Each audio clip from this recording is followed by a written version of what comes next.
bonsoir à tous, bonsoir les petits gamers, c'est Alex Petit Gamer et ce soir je voulais quand même faire une petite parallèle sur les 27 ans de notre chère vieille ou jeune Nintendo 64. Oui, par rapport à d'autres consoles rétro, cette console est plutôt récente, même si elle n'a pas encore franchi la barre des années 2000, c'est quand même une console qui sort dans la fin des années 1990, et oui, en tout cas chez nous en Europe. Au Japon, comme à son habitude à cette époque-là, il arrivait que la console soit disponible un an, voire plus que ça, en avance. Au Japon, cette console est sortie en 1996, donc elle avait de quoi déjà mettre l'eau à la bouche. Nous, à l'époque, je me rappelle, bon, j'étais encore au collège, je crois, à l'époque, je devais avoir 14 ou 15 ans, et non, peut-être un peu plus, eh bien, je me rappelle qu'on rêvait déjà. En 1996, on avait des magazines et on regardait dans les magazines toutes les photos qui étaient publiées, des photos magnifiques de screens de jeux en fait, ou de la console. Et on rêvait déjà à cette époque de pouvoir le voir tourner en vrai. Voilà.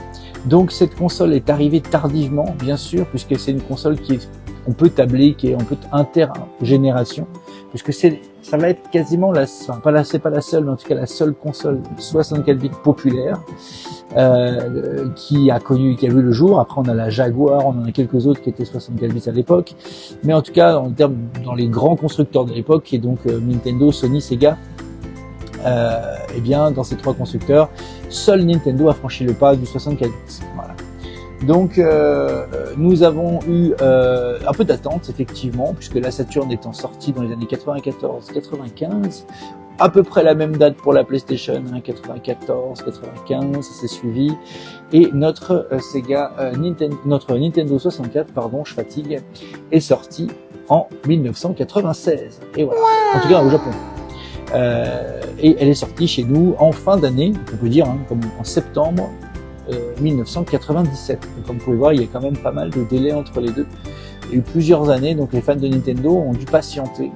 Et pour sûr, parce qu'en fait, la patience a eu quand même raison, pour le coup, parce que moi qui n'y croyais pas trop, quand j'ai vu qu'en fait, ils maintenaient non pas le support disque qui était très populaire à l'époque, mais ils maintenaient le support cartouche. Coucou Mario 64, voilà. Le support cartouche, et au début ça a fait un petit peu bondir. Tout le monde s'est dit mais attends, comment on peut stocker là-dedans, enfin c'est vieux, c'est démodé, quelle est l'idée de... Et puis arrive ça, la manette de la Nintendo 64, d'accord. Cette manette un peu particulière, énorme pour l'époque, laisse les gens perplexes. Je vous rappelle qu'à cette époque, la Nintendo 64 était la seule console à proposer ça, ce petit stick analogique. D'ailleurs le terme vient de chez eux. Et oui, pourquoi? Parce qu'à l'époque, aussi bien Sega que Sony utilisaient des croix directionnelles et des boutons, comme au bon vieux temps. Et en fait, quand Nintendo est arrivé avec sa petite croix directionnelle, son petit stick analogique, pour son jeu, particulièrement son jeu Mario, et bien forcément là, il y a eu un succès énorme. Et bien entendu, très très très rapidement, Sony a contre-attaqué avec l'équivalent des DualShock. Je crois que ça s'appelait pas des DualShock à l'époque en plus encore. Bah si, peut-être. Et donc du coup, avec son système d'analogique. Voilà, très malin d'ailleurs. Et ils ont contre-attaqué très vite. Les jeux en 3D sont arrivés, il y a eu copie sur copie et Mario a été copié X fois. Je me rappelle que moi, je n'avais pas encore la Nintendo 64 et je rêvais d'avoir Mario, comme beaucoup de gens, j'imagine, parmi vous. Et du coup, je jouais à Croc. J'étais un Mario moche qui tremblotait de partout. On n'avait pas la qualité graphique d'un Mario 64, ça c'est clair. Mais bon, pour l'époque, c'était sympa. Surtout avec la croix directionnelle, on s'y croyait. Et très rapidement, les jeux nouvelle génération PlayStation faisaient le boulot. Plutôt pas mal. On a eu des choses plutôt bien réussies. Ceci dit, Nintendo arrive et propose une console qui d'ailleurs était baptisée pendant pratiquement toute sa vie le projet Ultra ou le Ultra 64. L'Ultra 64, en fait, dans ma tête, c'est resté un petit peu Ultra 64 d'ailleurs. Et pour le coup, elle est arrivée et avec un design vraiment travaillé. Je pense que là, les designers alors ça, c'est un modèle spécial, c'est un modèle collector japonais Toys R Us, magnifique, doré, que j'ai pu obtenir au Japon. Et voilà, pour revenir sur son design, regardez, en fait, cette coupe assez particulière pour l'époque. Il faut se rappeler que les plastiques à l'époque, c'était carré, rectangulaire. Il n'y avait pas forcément de volume, en tout cas très peu. Là, on a un volume sur le dessus, on a des petites surcouches derrière, etc. Elle est très bien faite esthétiquement, cette console. Elle n'est pas très très grosse, elle est compacte. Bien sûr, le support cartouche qui nous a pas fait rêver à l'époque. Et puis l'emplacement pour mettre la petite mémoire, les petites extensions de mémoire. Enfin, il ne fallait pas le retirer, sinon ça marchait plus. Et si vous en mettiez une nouvelle qui coûtait un peu plus cher, ça vous permettait que certains jeux fonctionnent mieux. La plupart des jeux n'étaient pas compatibles, mais certains jeux utilisaient cette méthode-là. Voilà, et améliorer le champ de vision, limiter un petit peu le flou, parce qu'on va en parler, c'est un petit peu le défaut finalement de cette console qui a enlevé le pixel. Rappelez-vous, à l'époque, il y avait des pixels partout dès qu'on s'approchait des murs. Je sais que c'est très populaire maintenant avec Minecraft, je sais, mais à cette époque-là, c'était pas un gage de qualité, c'était justement les contraintes techniques de l'époque qui faisaient qu'on avait des gros pixels carrés. Voilà. Et pour le coup, ils ont réussi à adoucir, et à l'époque, il y avait que les cartes graphiques récentes sur PC qui étaient capables de faire ça, les Voodoo, les 3DFX, etc., qui avaient cette capacité pour lisser les textures, voire améliorer, affiner tout ça, sauf qu'elle le faisait avec trop peu de mémoire vive. Et comme elle avait trop peu de mémoire vive dans le capot, prix de vente oblige, eh bien à ce moment-là, ils ont été obligés de faire des concessions sur l'affichage, la distance d'affichage, et sur justement la qualité graphique, et donc le flou vraiment terrible qu'il y avait sur ce. On avait tendance presque à préférer les pixels pour ce côté netteté finalement. Et je vous rappelle qu'à l'époque, on était sur des téléviseurs CRT, donc des téléviseurs cathodiques. Et ces téléviseurs déjà provoquaient un système de flou sur l'image, ce qui apaisait un petit peu le pixel, mais sur les graphismes de la Nintendo 64, c'était autre chose. Ceci dit, avoir des graphismes lisses et propres, c'était un peu révolutionnaire pour une console, et ça faisait du bien quand même, en tout cas pendant un moment. Sauf que quand on a vu qu'il y en avait à toutes les sauces, ce qui m'a choqué le plus, je crois que c'est le jeu Turok, qui est sorti dans les tout premiers jeux en Europe, et qui était vraiment, tu voyais les décors se construire, tu voyais vraiment, là, un tunnel, c'était vraiment bizarre. Un brouillard absolument terrible, vraiment, histoire de limiter ce qu'on appelle l'effet clipping, là, l'effet qui clignote, par manque de RAM. Et donc, voilà, le reste était joli. Le reste était joli. Et puis comme on avait quand même Nintendo aux commandes, on pouvait s'assurer que les jeux allaient être qualitatifs, forcément. Surtout que dès la sortie, était disponible Mario 64. Un jeu qui a changé, qui a révolutionné le genre. Comme Nintendo a souvent l'habitude de changer un petit peu les codes, et ben là ça n'a pas loupé.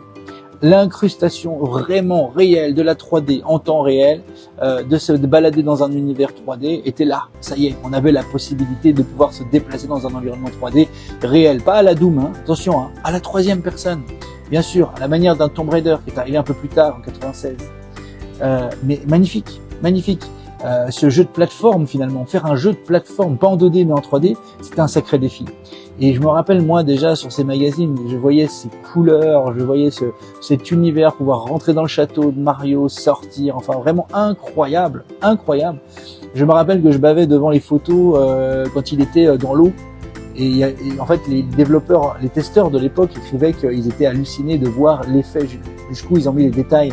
C'est-à-dire qu'il y avait des effets d'écume autour de l'eau, autour de Mario, un petit peu une petite soie blanche tout autour, qui était vraiment bien réussi. Tous ces petits détails qui ont fait en fait que ce jeu, même encore aujourd'hui, en fait, est un jeu plaisant, je vous assure.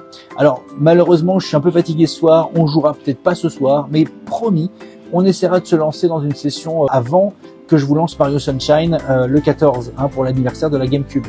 Donc, on se lancera dans le test de Mario 64 et de quelques autres jeux. Elle avait aussi un petit support dessous, regardez. Alors, je sais pas si vous vous êtes déjà posé la question, qu'est-ce que c'est, qu'est-ce que ce truc? Eh bien, ça servait à brancher, alors c'est pas sorti en Europe, c'est sorti qu'au Japon, comme souvent beaucoup de choses, ça servait à brancher un lecteur de disques, des grosses disquettes si vous voulez, des grosses de disques, voire un disque dur dans certains cas, l'embarras du choix, et toutes sortes d'autres accessoires qui ne sont pas sortis au-delà du Japon, et qui sont difficiles à trouver aujourd'hui.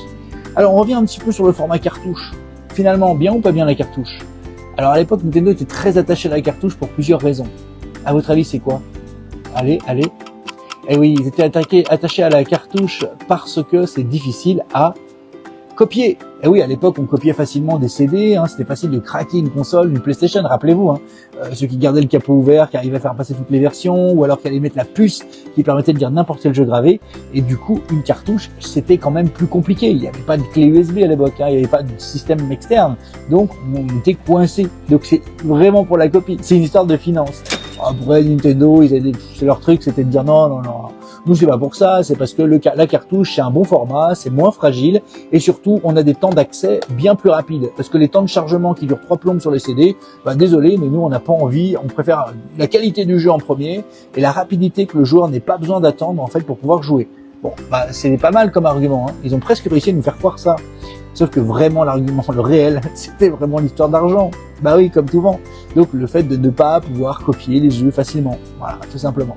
Voilà. Après, c'était un choix quand même particulier parce qu'ils savaient qu'en optant pour ce choix-là, ils allaient avoir des contraintes de coûts de développement, c'est plus cher là-dessus, et des contraintes également de stockage. Forcément, on a moins de stockage, donc on est obligé de se limiter sur la qualité des musiques, sur la qualité parfois même des textures, etc. Donc voilà, c'était un petit peu plein de contraintes finalement avec ce format cartouche. Chose qu'ils ont un petit peu gommé quelques années après avec toujours ce format hybride pour éviter toujours la copie. Ça a moins bien marché de la GameCube. Voilà, forcément. On en reparlera plus tard. Voilà, donc on retrouve un format qui a fait ses preuves sur Super Nintendo et Mega Drive, et ce format a été privilégié. Revenons maintenant sur la manette, parce que elle dit beaucoup de choses. Elle a changé beaucoup de choses. Moi, la première fois que j'ai vu cette manette, je vous jure, j'étais jeune, je ne savais pas la tenir. Comment je fais? Pourtant, j'avais l'habitude. Mega Drive, Super Nintendo, NES, tout quoi. Et tout qui était passé en mes mains. Mais là, pour le coup, je ne savais pas me servir de cette manette. Je dis mais attends, comment ça marche en fait? Alors là, je veux bien parce que je comprenais le principe de la croix directionnelle et des boutons, mais là, je comprenais pas. Donc j'essayais presque de faire comme ça. Vous voyez ce que je veux dire? Sauf qu'au bout d'un moment, t'as des crampes aux doigts. Je peux te le dire, c'est pas terrible.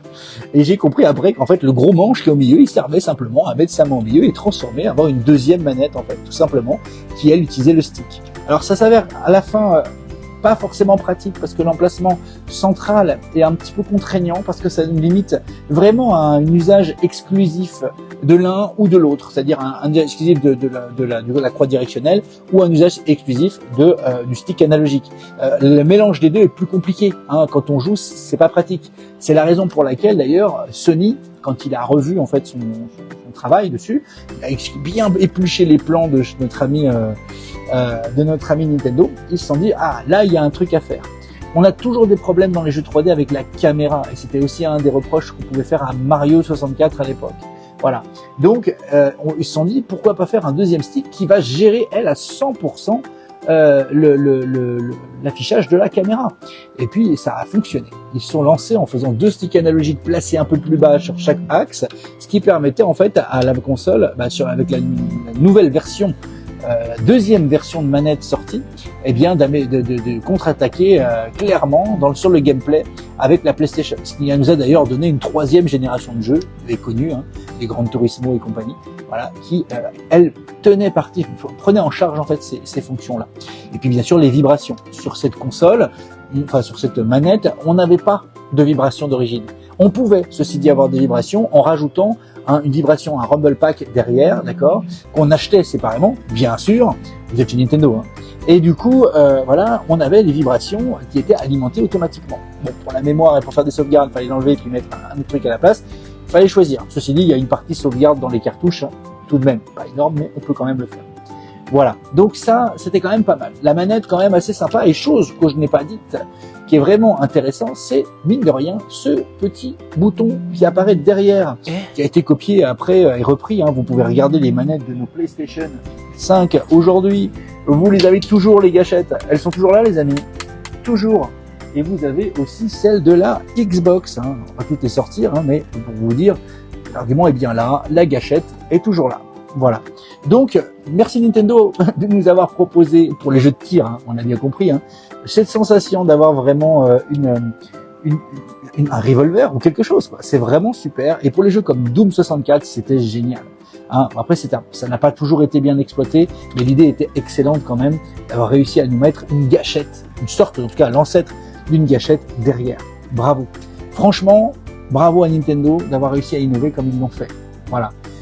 Les jeux Autre chose, hein, les jeux étaient surtout intéressants, vous vous rappelez peut-être, parce qu'ils étaient multijoueurs local. C'était un multijoueur local. À la maison, t'invitais tes potes, 2, 3, 4 copains, c'est pas grave, t'as pas peur. Les parents par contre plus, et tu invitais tes copains, tu cassais ta tirelire pour acheter 4 manettes, et regardez sur le port, 4 ports manettes. 4 ports manettes. Non mais je le dis comme ça parce qu'à l'époque, à part acheter des extensions de ports manettes, machin, et puis des jeux qui étaient finalement pas très compatibles, eh bien là, on avait quand même des possibilités énormes. Puisque d'origine, vous aviez déjà 4 ports manettes. Formidable. Ça veut dire que les jeux, les futures cartouches qu'on allait mettre là-dedans, pour beaucoup, allaient exploiter le multijoueur à 100%. Et c'est ce qui s'est passé. Prenez l'exemple d'un jeu très simple que vous connaissez encore aujourd'hui et qui fait encore un carton. C'est le jeu Mario Kart 64. Très beau, très sympathique. Pour beaucoup, c'est peut-être même le meilleur épisode. Et je peux comprendre. Ceci dit, jouer à 4 sur l'écran splitté, c'est fantastique. C'est fantastique. Déjà, quand on jouait sur la Super NES à 2, c'était cool. Mais là, pouvoir jouer à 4, c'est génial. Je l'ai pas ici. GoldenEye, ce jeu où on pouvait jouer à 4. Le jeu également Smash Bros qui est apparu sur cette console finalement. Et pourquoi il est apparu sur cette console, il n'existait pas sur les anciennes? Eh bien, mes amis, pour ça justement. Pour ça. Et mine de rien, c'est ça qui a tout fait, qui a fait la différence. C'est la force de cette console. C'était la console des copains. On se retrouvait à la maison, on jouait tous ensemble. C'était la console multijoueur. Je dis pas qu'il n'y avait pas des jeux solo, il y en avait. Mais les jeux multijoueurs, c'était du pain béni. Et ils savaient le faire à merveille. Vraiment, ils savaient le faire à merveille. Et d'ailleurs, la plupart des titres sortis sur Nintendo 64 ont été repris sur Wii, ont été repris sur GameCube, ont été repris sur les consoles existantes, encore sur la Switch aujourd'hui, peut-être sur la Switch 2, on ne sait pas, c'est probable. En tout cas, voilà. Quand même, il faut le souligner, tout est parti de là. Bien sûr, on a des licences incroyables qui sont nées sur Super Nintendo, voire même sur Nintendo, hein, sur la Famicom, sur la Family Computer, bien entendu. Mais l'évolution, elle a quand même eu lieu. Alors oui, ça n'a pas été le succès escompté. La console s'est pas vendue autant qu'elle aurait dû, autant qu'en tout cas que Nintendo aurait souhaité. Mais elle nous a quand même apporté quelque chose. Elle a quand même, je dirais pas révolutionné, c'est trop fort, mais elle a quand même fait évoluer le monde du jeu vidéo. Aujourd'hui, on doit beaucoup à cette console, on doit beaucoup à Nintendo, parce que la plupart des jeux que vous jouez, les Call of Duty, les machins, bah, vous les jouez au stick. Les multijoueurs maintenant ont été remplacés par des jeux en ligne. Bon, c'est cool, un peu moins cool que de pouvoir mettre un coup d'épaule à ton copain à côté, c'est sûr. Mais voilà, le multijoueur est né aussi ici. Alors, sur console, bien entendu sur PC, ça faisait déjà longtemps. Hein, rentrons pas dans la polémique. Je vous propose dans quelques jours de faire une petite session flashback de Mario 64, d'accord, et de revenir sur ce jeu qui, vous le verrez, n'est pas dégoûtant du tout, malgré les années qui ont passé. Voilà. Aujourd'hui, je vous le rappelle, enfin hier, oui, c'était hier, Nintendo 64 a fêté ses 27 ans. Et oui, déjà 27 ans. Bon, elle est encore jeune, hein, 27, ça va. J'aimerais bien, moi, avoir 27 ans. Et voilà, dans quelques jours, le 14 septembre, ce sera l'anniversaire de sa grande sœur, la GameCube, qui elle fêtera ses 23 ans. Voilà. Comme vous avez vu, ils l'ont sorti quand même rapidement. Hein. Voilà. Ceci dit, ça n'a pas empêché le succès de cette console. J'espère que ça vous aura rafraîchi la mémoire et qu'avoir vécu ce petit moment avec moi vous aura donné envie de retrouver votre console et vos plaisirs d'avant, parce que je vous assure que ça marche encore. La machine à rêve fonctionne encore. Donc, branchez-la, trouvez-la, faites-vous plaisir, amusez-vous. Et surtout, amusez-vous, parce que c'est ça le jeu vidéo finalement. C'est pas l'argent, c'est pas le graphisme, c'est le plaisir de jeu, chose qu'on recherche vraiment aujourd'hui. Voilà. Sur ce, je vous souhaite une excellente soirée les petits gamers, et je vous dis à très bientôt pour une prochaine vidéo, avec plaisir. Allez, à bientôt, bonne soirée. Bye bye. J'y arrive déjà plus.